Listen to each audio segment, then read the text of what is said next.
This program is designed to provide general information with regards to the subject matters covered. This information is given with the understanding that neither the hosts, guests, sponsors, or station are engaged in rendering any specific and personal, medical, financial, legal, counseling, professional service, or any advice. You should seek the services of competent professionals before applying or trying any suggested ideas.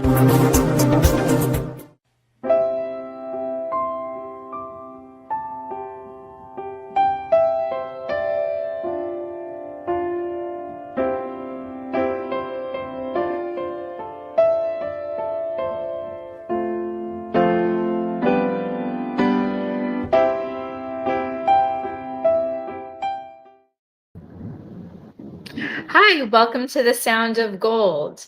This is our 6th episode, and I'm so glad to be here with you. If you're just tuning in, if you have not joined us before, my show, The Sound of Gold, is based on music, musicians, local music venues, music teachers, music schools, and other venues that offer services like live musicians. So welcome. Wherever you are, and it doesn't matter whether you're local or out of state or out of the country, the purpose of my show really is to keep music alive. All musicians have this gift of giving from their heart, and their passion is playing an instrument, playing music. And some of us have this great opportunity where we meet people or we're at venues and we make connections and we get to perform at places we really didn't imagine we'd ever be in, and not all of us get that. So today, I can't wait till you meet our guest. And I apologize for the sound. We have some thundering and lightning going on back here, so I can hear it loud and clear here. So if you hear it, it's not drums; it's Mother Nature playing. So today, my guest is Sally Fox Maple. And I don't know why I always say Sally Maple Fox, but it's Sally Fox Maple. And she is lead singer of Foxes and Foes, and she performs here locally in Florida. She's played at some big venues and some small venues, and also venues I don't even know about. And I can't wait to introduce her and to share more with you and get to learn with you what she's done and what's inspired her and how she continues to grow and move around the state and perform. Sally, are you here with us? I sure am. Hi, welcome. Hello. Hi, thanks for having me. Yeah, you bet. I'm so glad that you had the opportunity to join us today. And I have to tell you, I know you, but I don't know you, but I absolutely love your energy. You are such a positive, inspiring person. I love to listen to your shows. I don't get out that often to hear you play, but I just you ever meet people where you just connect and you feel like you've known them forever? Absolutely. So to me, you're extended family to me. Like months could pass and we could reconnect and see each other, and it's just I feel like hey, it's been a while, how are you? And so I love you. You just mean so much to me, and I've never said that to you. So again, thank you for being on the show today. And there's so much about you that I don't know and that I can't wait to share with the audience, because not only are you a positive, this positive, inspiring person, but you're a lead singer of a band and you perform at various venues locally. You've performed at South Florida Fair. I mean, there's so many questions I have. And I guess to start off, when did you start performing or singing, or what inspired you to begin this journey of music? Yeah, and by the way, the feeling's mutual. I feel that way. I love you too. You're awesome. Talk about good positive energy. That's you all day. So yeah, but music is, I was raised around music, and first instrument was harmonica, second instrument was saxophone. Very limited success on those. I quickly moved to the piano. My mom played piano, and then moved into stringed instruments and kind of stayed there. So Okay. the guitar was first instrument I played in the string family. Unless you want to get super technical and consider a piano a string which some people do. But Percussion, yeah. I loved it, and I took lessons, did some performing as a young person, and then I took an 8-year break from music. I played a little bit, but I was playing high school and college sports, and when I got out of that, I was playing professional sports, started playing again, and I was in the metal and punk scene down here when I first got to Florida. So that was very different than what I do now, and it was very limited. Yeah, very limited venues, like very limited opportunities. There wasn't a whole lot that I could do with that. So during COVID, we couldn't play anywhere. So we just started playing in the garage, just acoustic, and that's where Fox and Foes was formed. Was in a garage during Oh, COVID. cool. That was That's that's awesome. kind of how it started. And then I just started going to venues, and really it was born out of visiting venues and hanging out there, and them asking if I wanted to play, and then that turned into me going to new venues and doing booking in person and just wanting to, play new places and experience new areas. So it all kind of happened really fast once COVID started, and then as soon as we opened back up, I was out there pretty regularly. And I felt like I had a lot of lost time to make up for taking 8 years off, more than that really, of performing. So I've squeezed a lot of shows into a little amount of time since then, trying to get my entertainment chops up and my performance count up. So That's awesome. Now, are you a are you like 5 people band, 4 people band? well, Fox and Foes is mainly a trio, and it's an acoustic trio where there's not really like a whole lot of like electric elements. I mean, obviously we use a PA, but it's more of a like rootsy acoustic. We call it Southern jam rock because it's like a mix of Southern rock, jam band, and just classic rock kind of elements. And Fox Okay. and Foes has kind of been on a mini hiatus since I got hurt. So we only play right now. We're only playing once a month, which is a Okay. huge departure from before. We were playing, 5, 6 to 10 times a month. So my band has taken a little bit more of my focus recently. So my band, we just book under my name, Fox Maple. So that's been getting a little bit more attention from me, I guess you could say. But Fox and Foes will definitely have more shows coming up, like in the next few months. What inspired you to name it Fox and Foes? That was kind of a joke. I remember it started with somebody was talking about, remember that game that was on the phones, Words with Friends? Yes. I said it would be a lot more entertaining if it was Words with Foes. I just thought that would be like a way more fun game. And then there was like a show like a morning political show. It's not about that. I just thought it sounded good, Fox and Foes. So their show's called like Fox and Friends, which I don't know, I don't watch it, but that like I thought it would be just a fun play on words. But it started with like the Words with Friends joke. Like that's how it actually started. The guys that were in that band always were kind of giving me all kind of worked out to be a perfect name. It is a great name. It is a great name. And your name, Sally Fox Maple. I don't know why I keep thinking of you as Sally Maple Fox, but it's Sally Fox Maple. Your name itself, you have such good. I don't know what it is, but it's just like I hear your name, and it's like everybody knows your name, and everybody's oh yeah, Fox and Foes. So like whatever you're doing, keep doing it. No, you don't necessarily. When I've seen you play. Or seen your band, you sing, right? And then you have a couple others play guitar. Is that still how it goes, or do you sometimes play an instrument, or are you just singing right now? Oh, I always play an instrument, always. I play mandolin. If you can see, I don't know if you can see how well you can see my background, but I've got 2 big mandolins back there. So I play what's called an octave mandolin primarily. And it's just a way bigger version of a mandolin. And then sometimes I play that little ovation in the background. And every now and then when I'm with my full band, I get to play my 4-string electric mandolin. But I'm a mandolin player. I do play other instruments. I'm only really stage proficient in maybe 3. But most of the time I play mandolin. But it's really hard for me to sing without an instrument in my hands. I don't know what to do with my hands. It makes me super awkward. Well, you always do awesome. And so I have cats visiting. Where, again, so many questions. I'm like jumping back and up. and all around. You mentioned the kind of music that you sing. It's kind of Southern country. Do you sing any originals, or do you just kind of focus on certain original pieces that have already been created?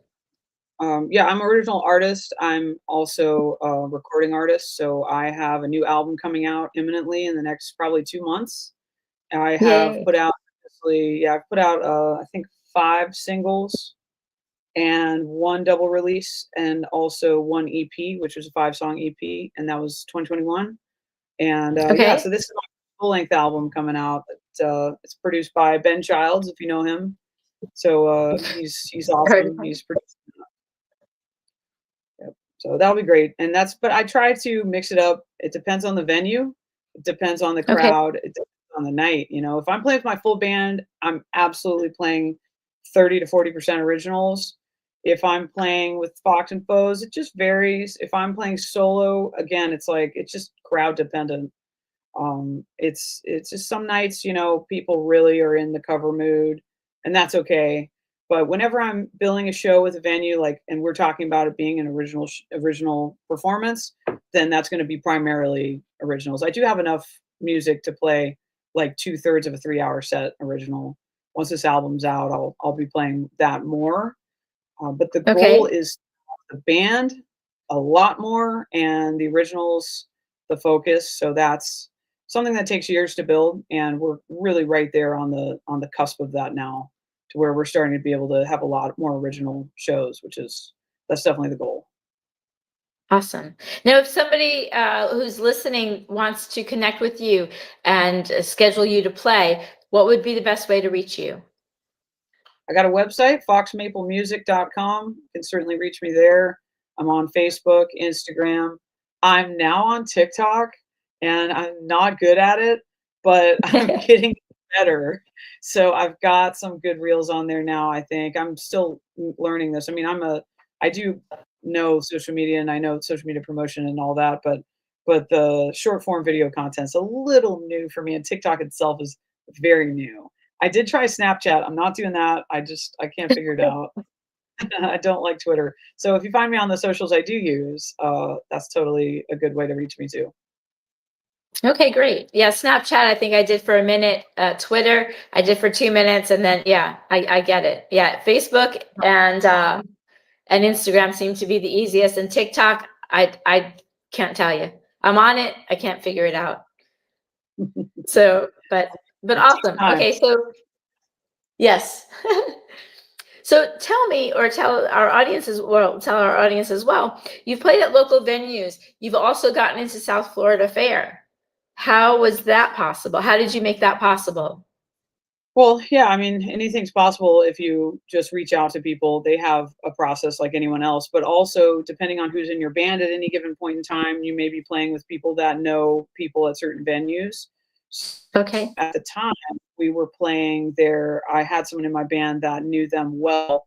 They have also changed the people that run that. So we'll see what happens with that one in the future. But we did also last year, we played the Martin County Fair. So we did that instead. And so I did 4 years in a row, South Florida Fair, which was great. Certainly loved it. Would definitely go back. And then last year we did Martin County Fair instead. And that was really cool too. Very different. They're definitely different, but really fun experience, different lineup, totally different kind of a show. So we'll see what happens with that this year.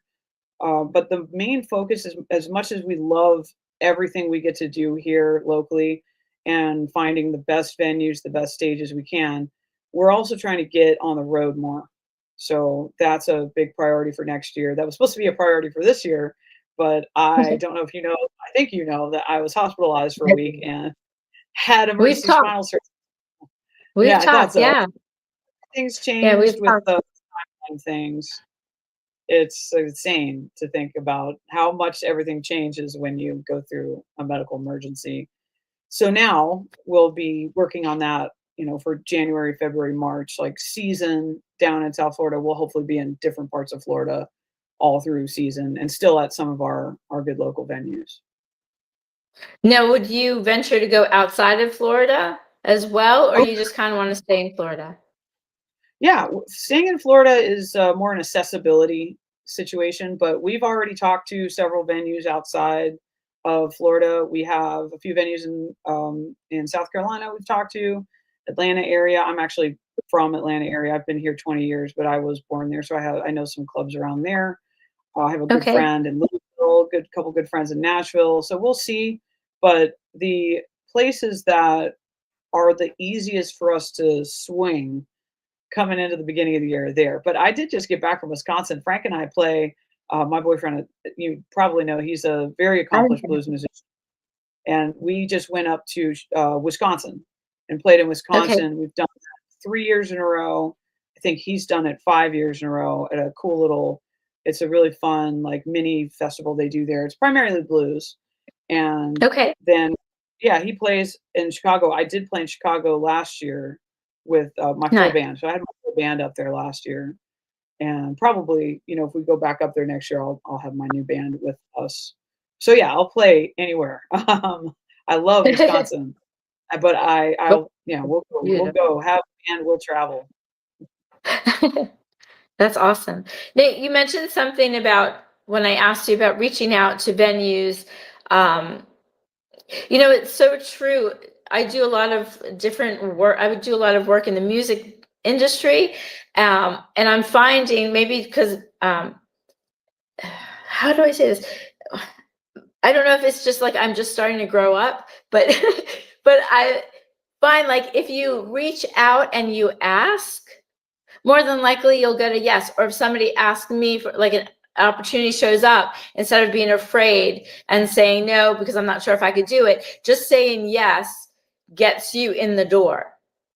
And I mean, I think some of us are bold, and I'm not saying you particularly, but there are others bolder than me, I think, and I can be bold. But yeah, I think the message to the audience from what you shared and what I'm experiencing is, step out there, ask for what you want. Don't be afraid to ask for what you want, because more than likely you'll receive it. Right? Because also there's that energy thing in the spirit world, like, be careful what you ask for. Well, if you're more determined, like more centered and really know what you want, ask for it. Don't be afraid, because more than likely it'll come back with a yes, right? I mean, more than likely, I would think. Yeah, I mean, every venue is different, and there's venues that are more like community based, and they're more approachable, and they are people that employ musicians of all levels. And then there's venues that are top tier professional venues. So they have a different system for their booking. They're looking for different things. They might be bringing in out of area artists. They might have a focus in original music. But you do have to try. I think that one of the main things is wanting to do it, obviously, and asking Right. for it, but also being prepared and trying to put a professional product together. And if you're asking for money. Now, there's plenty of venues that you can go and play, and they have open mic opportunities, or they have like songwriters in the round opportunities. But if you're going to make a value proposition to a venue that I'm going to come perform there, you want to be professional and put together a good product, and be on time, and bring people, spread the word, promote, and all that. So booking is like a whole hour long conversation, and I've learned Right. so much already, and I have so much to learn. And I do work with a couple booking agents, and they are true masters of their craft. I'm just trying to fill the gaps. But booking is a whole different planet. If you're just looking to get out there and play, there's a lot of venues built for that. And then once you want to get to that next level, then it's our job as professional musicians to put a really good product together and be approaching them with the right amount of professionalism and having all of our promotional materials together. So that's a whole nother, like, there's people teaching classes on this, like, that are way better at explaining it than me. But yeah, so it's just know That's your great. venue, go there in person, get to know what they like to do. If you're a heavy metal band like I was when I first came down here, you're not gonna go play at the coffee shop down the street. Yeah. People are going, on Sunday morning. So know your venue and do the research. But yeah, absolutely. You're never gonna get it if you don't ask. I do get people that contact me and approach me, but it's not like that's something that happens every day, and no one should expect it to happen at any point Right. or at any level. Unless you're one of the top names in the world, you're not going to just get constant unsolicited offers. You definitely have to ask. Excuse me. For our musician listeners, I don't know. I know you do real estate, right? So I don't know what else you do other than perform. But I do know other musicians have, let's say, full-time jobs or part-time jobs. And I also work, so I don't always play out, or I don't get the opportunity to, because my bread and butter is coming from teaching, right? So that's kind of like my main thing. I think if I was full-time, like out there looking for venues to play at, and I don't know that it's so easy for a piano player than it is for a full band or a singer. I guess what I'm getting to is, for listeners that are musicians that are working full-time jobs, but kind of do this on the side, but want more. I mean, there's that juggle. I mean, do you have comments about where I'm going with all this? Yeah, the transition from being like a part-time musician to a full-time musician, essentially. You just, it's just like anything that you're going to do, you have to put the time in to become really good. So I go out all the time and see all sorts of levels of bands. And I see certain people that are extreme, like technical wizards. They are really, really good, like at it. Maybe they're really good at their instrument, but maybe they're also really good at their equipment. And they put on a certain kind of show that's very technical in nature, and that's awesome. And then there's people that they down more, they keep it a little more simple, but there's a lot of soul and impact and entertainment, like quality, a lot of showmanship. And if you're out there singing soulfully and you're getting the song, right, but you're singing it in a way that's emotionally powerful, that sometimes, gets more bookings than the extreme technical type of stuff. It depends on, again, who you're approaching, what's your venue, know your venue. So there's a lot of different levels, but the people I know that are full-time musicians, the one common thread is they're always trying to be better. They're never, ever satisfied. They're always trying to become a better musician, because it's not just like, you can't be a full-time musician unless you are obsessed. I mean, you have to be obsessed with it. It's just, and some people maybe don't feel emotionally obsessed about it because it's a job, but they're still obsessed with it to the fact that they're going to work at their craft constantly. It's just what they do.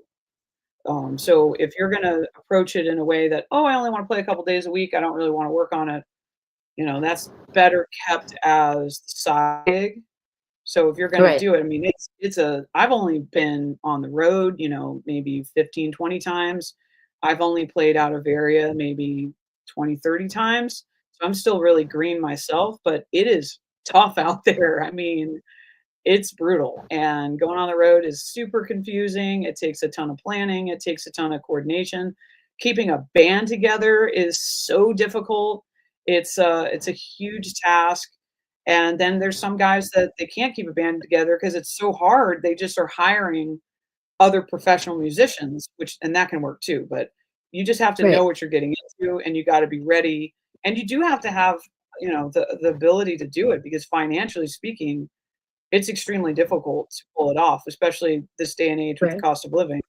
I work in real estate. I have for 15 years. It's absolute chaos, and it makes me want to scream on any given day. But I obviously know more than anyone how hard it is for people to find a place to live right now that's affordable. So working as a musician and sweating it out, it's hard. So it's something you have to plan for and you have to commit to. And then you got to just do it. At some point, you got to just do it. The best way you can do it on a real estate and music note is get your cost of living down as low as possible. Go rent a room from your friend. Hopefully he's a musician too, and he doesn't be practicing all the time. And get rid of the expensive car and get your cost of living down as low as possible. And then get your product quality of your music. I know I don't like using that word. A lot of people don't like using that word, but get your performance to be your craft, your whatever you want to call it. Make it as good a performance as you can. That's very marketable. And please, once you are out there and you want to be a pro, don't play for nothing. Know your worth, and bring a good show, and play for a legitimate amount of money. Don't just say I'll do it for free or I'll do it for tips. Like, if you're trying to be a professional musician and other people in this town are trying to be a professional musician, you gotta, understand that you have value and you have to ask for that. That's one of those things, ask for. You can't get it if you don't ask for it.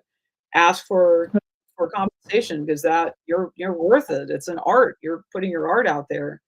So, know that value a little bit. So it's not Absolutely. easy. And This is easy, yeah.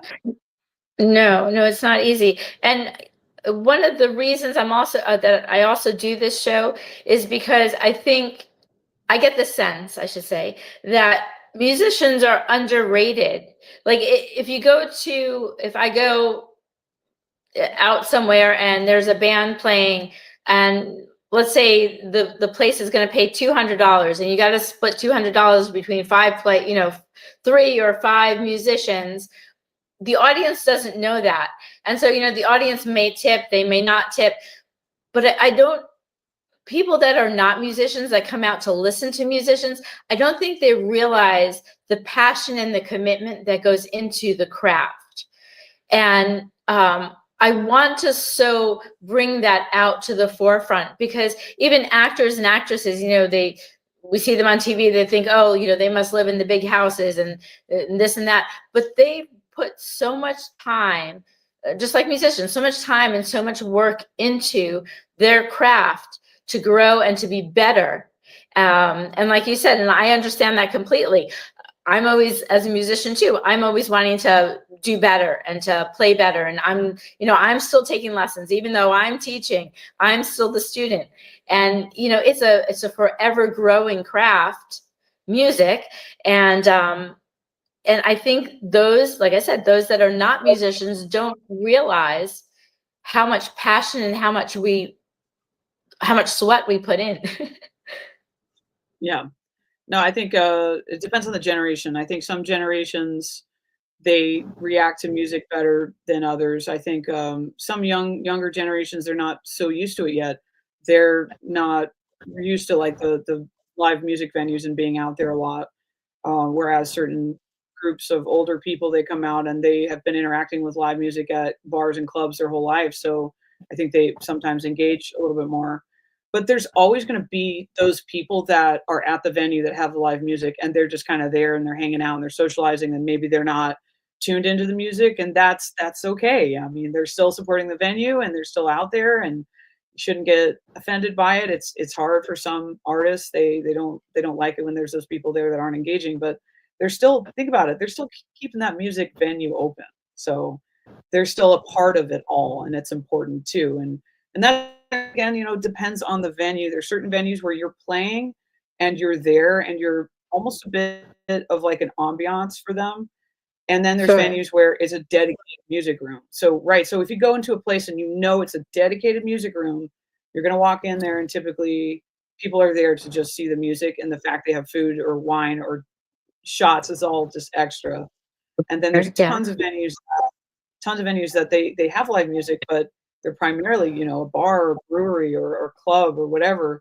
So just know your venue and approach it the way that is right for the venue, not just for us. And then as patrons, as long as you're just, if you just want to exist in the background and you don't want to interact with it, that's okay. But as long as you're not like heckling people, then that's not okay. But tipping is Right. awesome, and it's like musicians haven't. So I'm not going to get into like pay too much because it's such a controversial topic. But if you think about like the national average of the better bands in any city, bands really haven't gotten a raise like per man like in 50 years, like on average. So a lot of bands are still working for the same money that they were working for when they were in college. And Crazy. that's not really a good thing. Us as artists, we can improve that by, saying I need to be paid more for my time. But also as patrons, it's super cool to tip because it's just like any starving artist. We're all starving artists out there. So if I go to any place where I feel like I'm in that starving artist mentality, I'm gonna buy a piece of art. If I'm at a Fit Craft fair, if I'm at some kind of an art festival, I'm gonna purchase something. So we're all supporting other starving artists, and at the same time, Sure. we're all working towards helping to get, better pay at some of these venues. But again, knowing the venue, having a value proposition for them, bringing new people to that venue, those things all help the cause. But tipping is always good. Tipping is always welcomed, right? Yeah, we're not in Europe right now. We might be in Europe in a few weeks, or someone might be traveling, but right now we're here. Tipping is good. By all means, keep it going. I think it was, David Goodman. I think it was David Goodman he might have posted this somewhere in Europe, or it might have been England. He was there and he went to go tip the musician, and they found it very insulting because they get paid well where they don't live off of tips. And I go, wait a minute. How come we don't have that here? Oh, well, it's just cultural differences and just the way that things happen and all that. I mean, I know a lot of musicians that like playing in Europe for a lot of reasons. Certain places in Europe and certain places in Canada, certain places in South America, like a lot of people don't know that Mexico is like a heavy metal hub. Like they have tons of big, huge metal shows and festivals. So you can go down there and see all kinds of bands that you haven't seen in a while, and just random places are into certain things. As far as like that particular artist and him like being offended, my only question is, was there a tip jar on stage? If he had a tip jar on stage, it would be really strange that he get insulted. If he didn't, then like that's sometimes when I'm in a room that doesn't have, if I don't see a tip jar, I'm like, okay, maybe that's the situation that the club doesn't like tipping, or whatever. So there's certainly clubs that you don't get tipped. Like there's certain rooms that you don't put a tip jar out. Or if you're at sometimes if you're at like a charity event, you don't do that. So it just depends on where you're at. But hopefully he wasn't mean about refusing the tip. No, I don't remember it completely, but I just remember specifically that in England or somewhere he mentioned out of the country, they paid well. And they go, oh, okay, that's great. We should have that here. I don't think that's a blanket rule for all of Europe, though. I wouldn't assume that. I'm just going to, whenever I go to Europe next, if I see that, I'll just look for a tip jar. If I don't see one, I'll be like, okay, I'll leave on. Yeah. So out of all the places you've played, do you have a favorite place? Oh, yeah, that's a tough one. I have a special place in my heart for two venues when I was first starting Fox and Foes. So for 6 years, almost 7, I've played at a place called La Fogata, and I just happened to be in there. I've seen you there. This is way back in like 2018, 2019 that I just so happened to be talking to the bar manager, and he said, we want to start having live music. And at the time I had a 3-piece surf rock band, and we became their house band, and we played every Saturday night until the lockdown. And it was a blast. It was awesome. It's, it's like certain rooms have a big stage or whatever, and this isn't really that setup, but it's an awesome place. I still play there second Tuesday every month. I play there just solo. It's really fun. Great people there. And then also, the first place that Fox and Foes ever played live was Coastal Karma. And I don't play there as much. They have so many things going on. They've got something different every night of the week.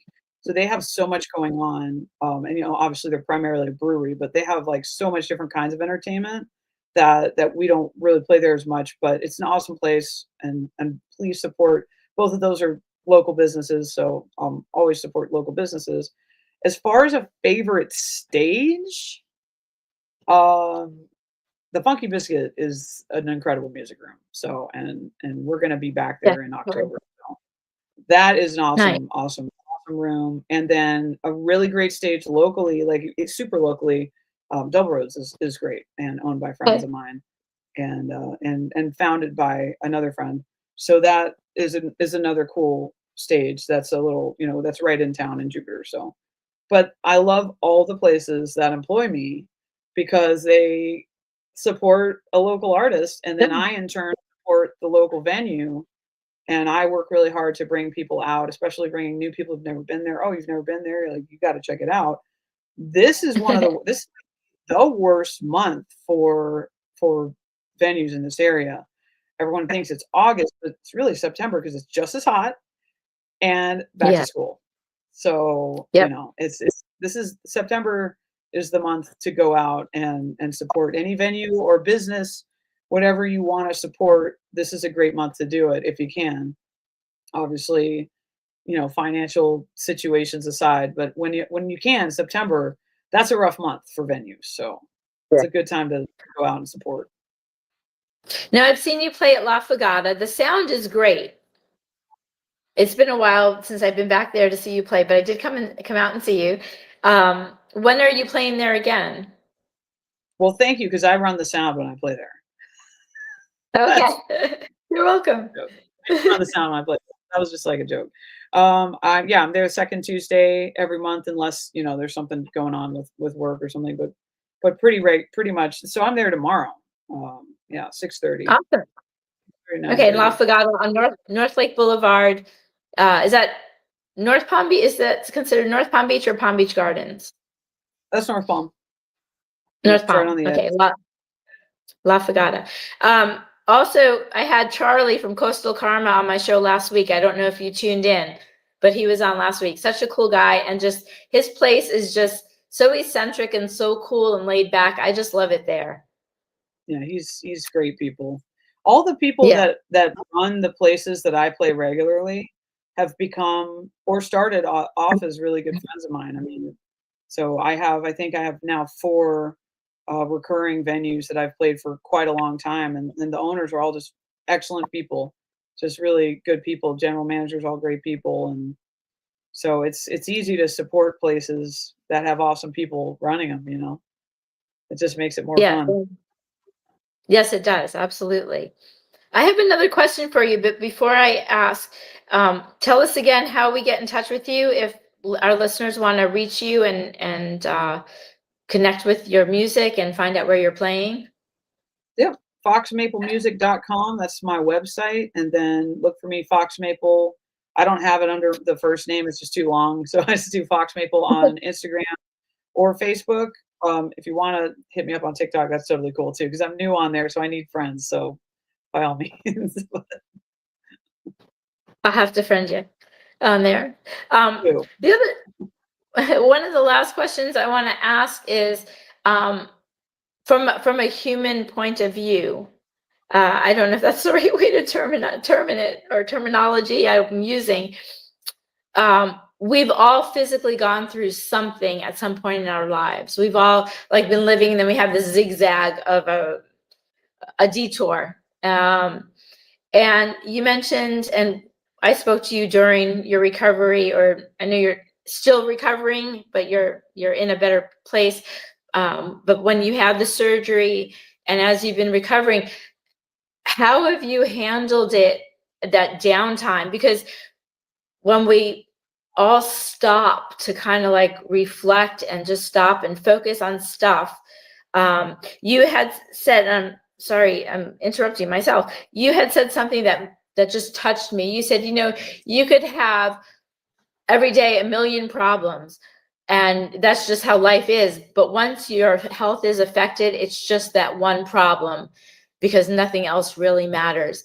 And that just that hit me so hard, to the point where I'm like, you are so right.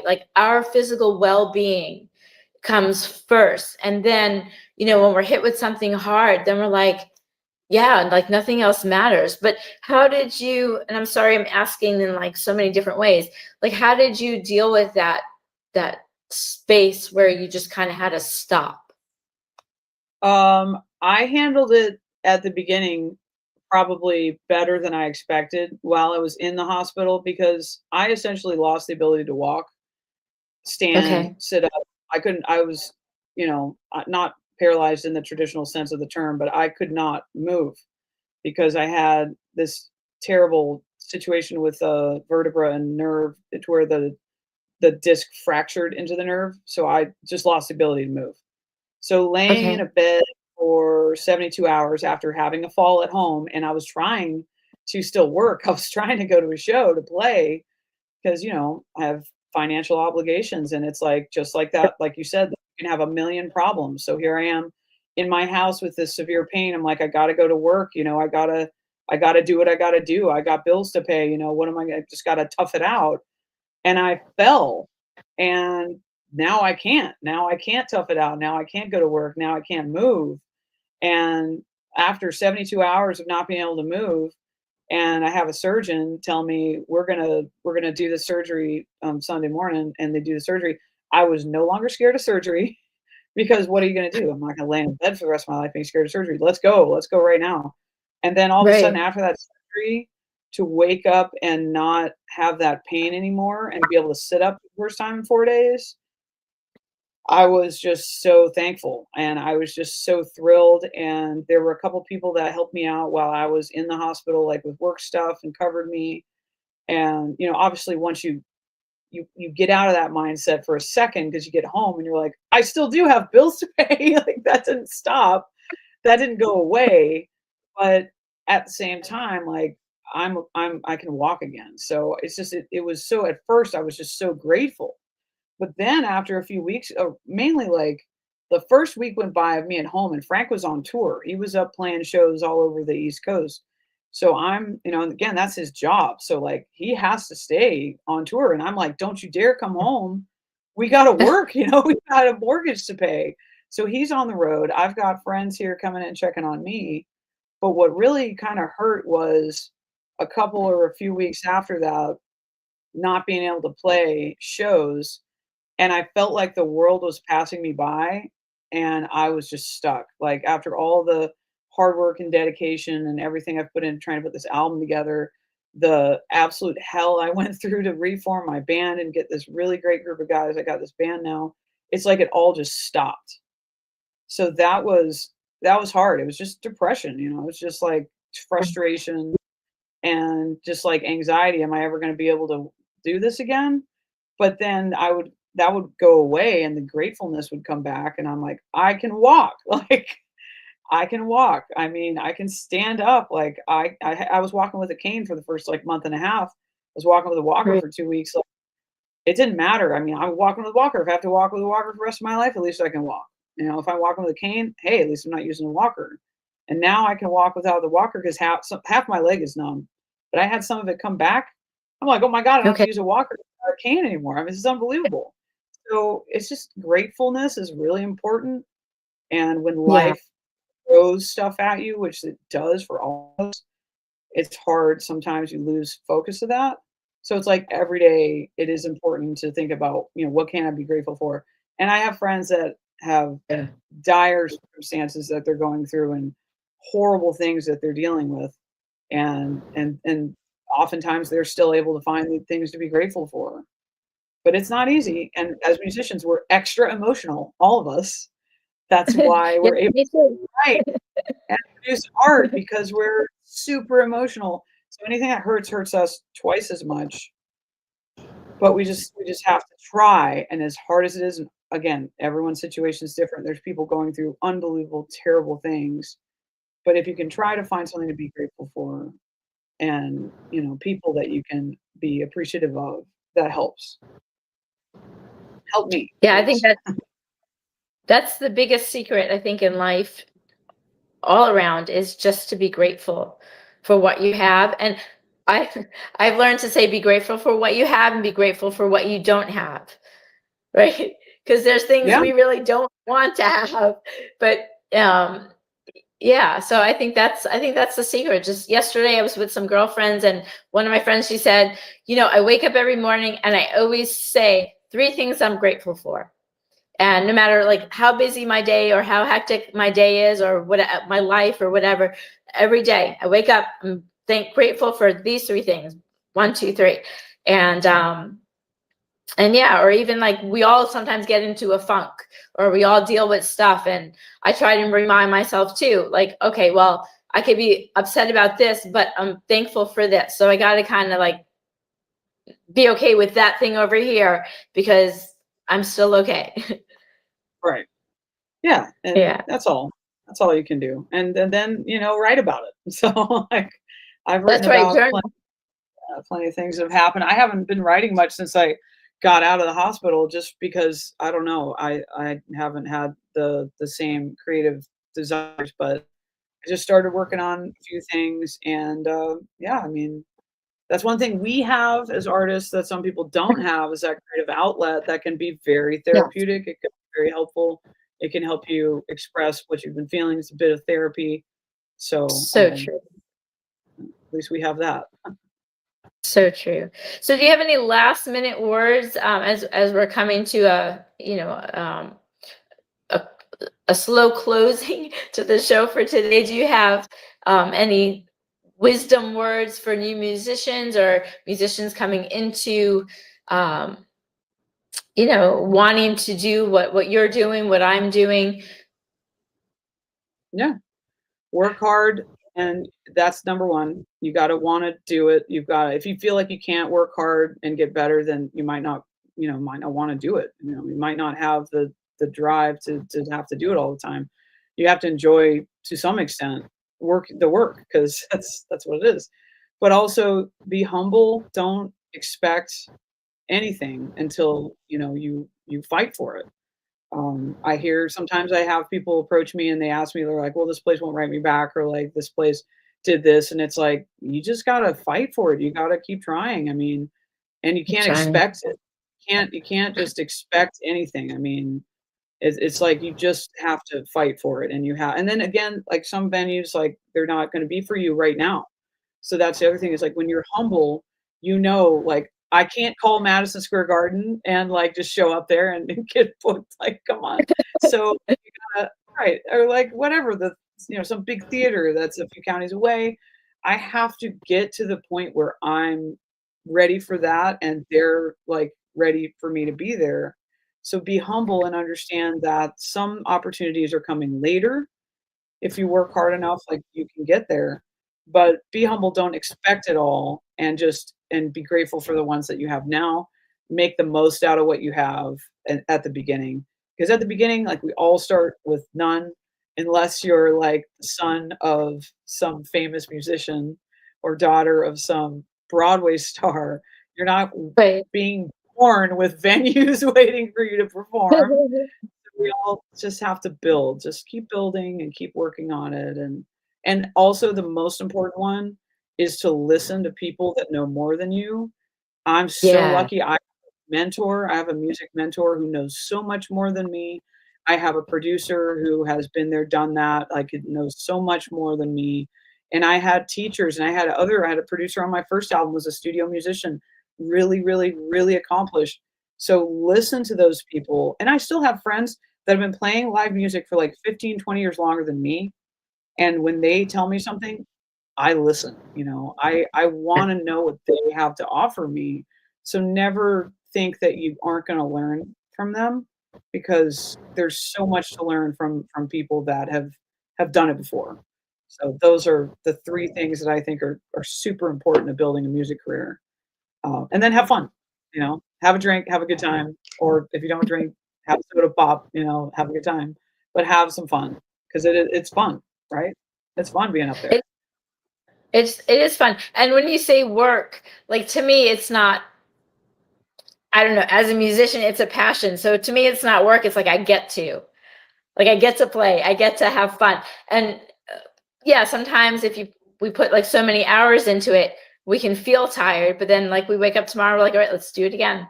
It's not the same idea. Right. Like, we're going to build like sorry. What's that? Well, people think of work. Yeah, you think of the word work and you think of like, oh, I don't want to go to work, right? But it's not that way. When I say it, it's like, this is a profession, and you approach it as a professional, and you want to be really good at your craft, right? So it's like work in a good sense. It's like the positive, like employment, right? And a profession, and like a career. So it's like the good part of work. It's like, oh man, I don't want to go to work today. It's like, oh, I get to go to work today. But the more shows you play, there's still going to be days where you wake up and you're like, I'm not well. Like, how am I going to do this? And the way you're going to do it is you're going to say, I do love what I do. I'm going to get there. I'm going to have a great time. I just have to, drink a green tea or a Red Bull or whatever you drink. Like, I'm going to do it. But it is a profession if you are a professional, and that's okay. And that's good. It's good to approach it that way, and you still can love it, and you can still have a great time. It's still a passion, but it can also be that. So it's like, but it's good. It's a good thing. I promise. It's all good. Yeah. Well, thank you so much, Sally, for being on the show today. And thank you to our listeners. And again, if you need to reach out to Sally, you can find her at, let me see, foxmaple.com. Media, was that it? Foxmaplemusic.com. There's a really nice home builder up in Canada called foxmaple.com. They make like wood houses. So don't go there unless you're building a house in Canada. Then go there too. Yeah, foxmaplemusic.com. Okay, awesome. Well, thank you, Sally. I will personally, we'll talk soon and feel better. And I will come see you at La Fogata sooner than later. I promise.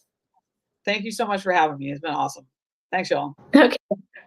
Take care, Sally. Thank you so much, ladies and gentlemen. And as we close out,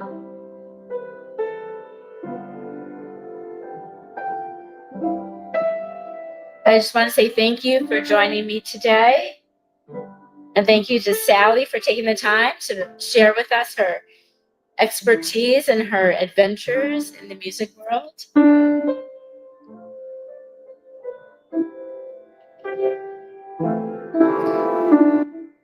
And I look forward to our show next week.